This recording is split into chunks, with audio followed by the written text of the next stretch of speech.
La nostra humanitat no ha vist mai cataclismes de tanta força i escala. És com un cerve que s'escapa de les entranyes de la Terra. Hem estat observant el cerve quan tot just començava a créixer. Som milers de voluntaris de l'equip de seguiment climàtic de Societat Creativa que recollim i analitzem una gran quantitat d'informació arreu del món les 24 hores del dia, els 7 dies de la setmana. Fins i tot diversos instituts de recerca no poden processar tant volum de dades. Però ho pot fer la gent unida per l'objectiu comú.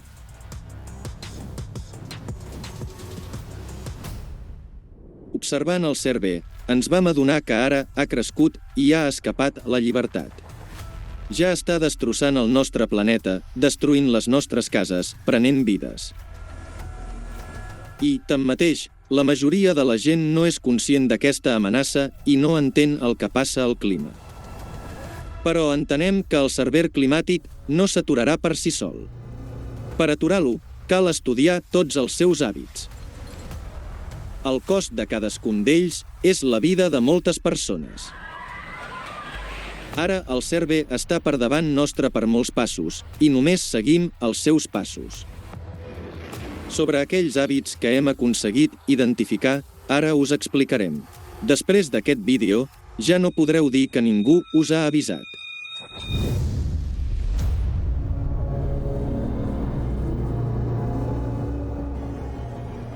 Cerberus ataca sobtadament i ràpidament quan menys t'ho esperes. Pràcticament no hi havia temps per reaccionar. Res, no vam poder treure res, perquè el foc s'acostava. I va ser terrible. No hi havia accés a la sortida. Vam haver de saltar per la finestra. I mera era com a les pel·lícules, quan la casa et cau enrere i corres per salvar la teva vida. Hem perdut casa nostra, però estem bé. El 28 de març, a Geòrgia, la gent va caminar tranquil·lament pels carrers de la ciutat. Un moment després, es trobaven sota les ruïnes de les estructures del carrer.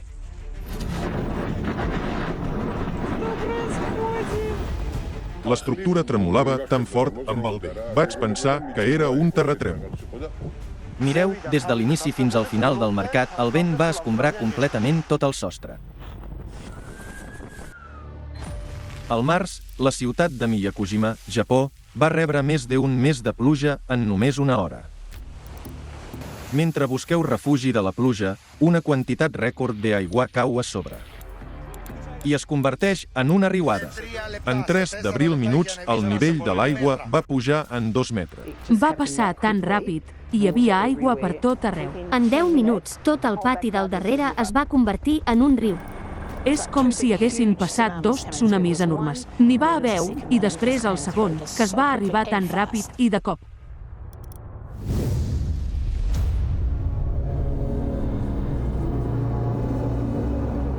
Cerve no obeeix les regles, les tàctiques dels seus atacs són imprevisibles.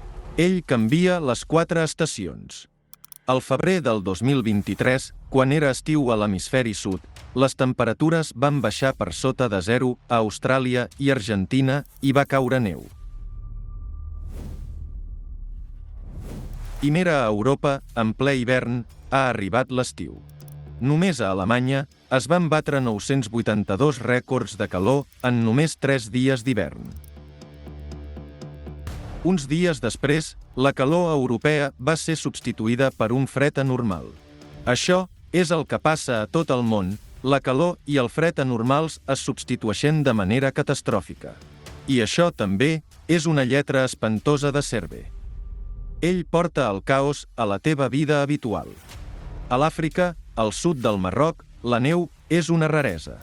Però al febrer del 2023, després d'una forta nevada, els habitants de diverses comunes van quedar aïllats del món exterior. L'ajuda d'emergència s'ha hagut de lliurar en avió. Cerve Climàtic, en els seus atacs, mostra sofisticació i enginy. El cicló tropical Freddy es va formar a l'Oceà Índic al febrer de 2023.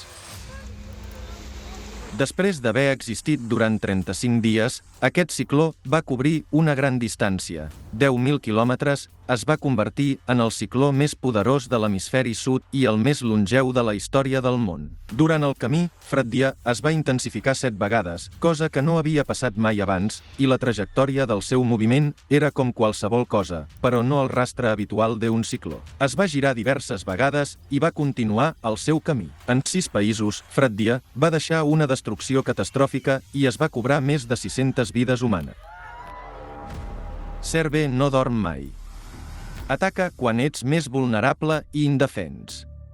Els residents de São Paulo, Brasil, es van anar al llit amb el so habitual de la pluja intensa.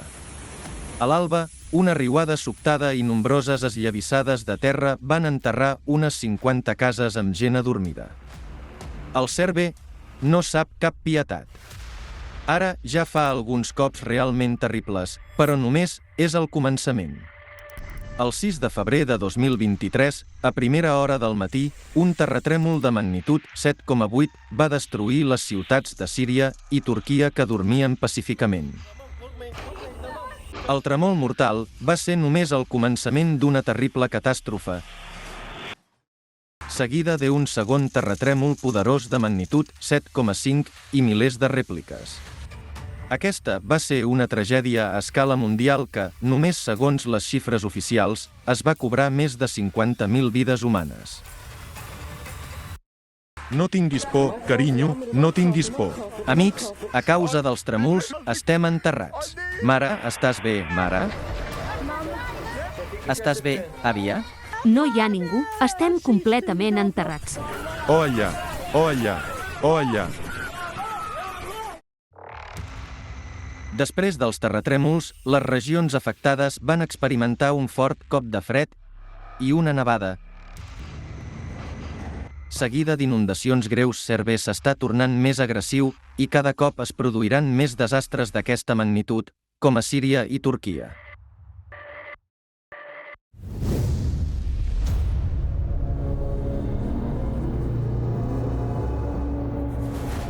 La gana de Cerve creix constantment. Devora cada cop més territoris i ens treu les cases.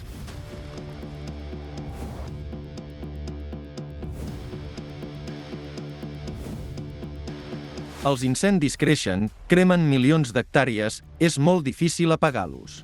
Les inundacions cobreixen cada cop més zones. A tota Europa, des de l'any 2000, hi ha hagut un augment de més de 30 vegades de les precipitacions anormals. Anteriorment, Cerve era més feble, però ara els seus cops s'han tornat més violents. Aquest any, al Japó i als Estats Units, la gent va morir després de quedar atrapada a la neu a les cases i vehicles. Ara fins i tot les nevades s'han convertit en una amenaça mortal. Els períodes d'atac duren més temps. Les sequeres s'han convertit en un procés continu que empitjora any rere any. Ara estem a març, i amb la neu que es fon, l'aigua hauria d'haver estat més alta que jo, però en canvi el llit del riu està completament secció. Perquè hi ha hagut una sequera aquí durant tot l'any. No són només 3 mesos, sinó que és un any sencer sense pluja. Si això passa ara, serà encara pitjor a l'estiu. La sequera d'enguany ha estat extrema i donat que els 2 anys anteriors també vam tenir una sequera que va assecar el sol, aquest any s'ha assecat tota la terra. Les onades de calor implacables són més llargues i arriben abans. El rècord més 40 ja es va establir a l'Índia i al Pakistan al febrer. Això va passar a Àsia per primera vegada a la història.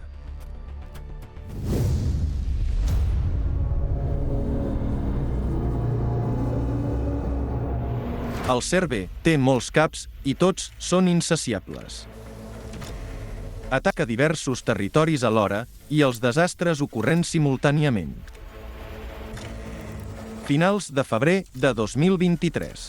El cicló tropical Freddia fa ràbia a Madagascar i Moçambic. Al mateix temps, Els Estats Units estan experimentant una tempesta hivernal massiva i un brot històric de tornados, mentre que Austràlia i Xile estan patint incendis forestals greus. Indonèsia, Brasil i 17 països més es van veure afectats per pluges i inundacions extremes, les Filipines, l'Índia i el Perú per nombroses colades de fang i esllavissades de terra. Durant aquest temps, es van produir 5 terratrèmols potents al món amb una magnitud superior a 6. I això està lluny de tots els esdeveniments. Els cataclismes es sincronitzen i així reforcen mútuament. Això no havia passat mai abans, però ara passa tot el temps.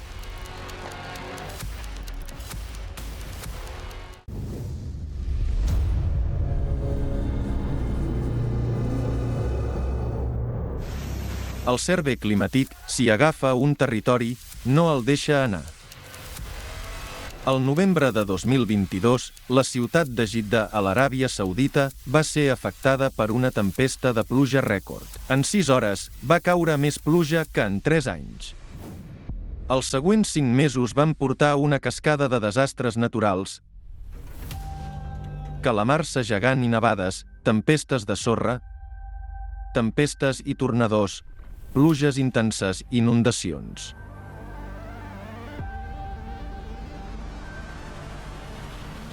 Durant més de 3 mesos consecutius, Califòrnia, Estats Units d'Amèrica, ha estat afectada per ciclons de bombes, rius atmosfèrics, un terratrèmol potent, centenars d'inundacions i esllavissades de terra.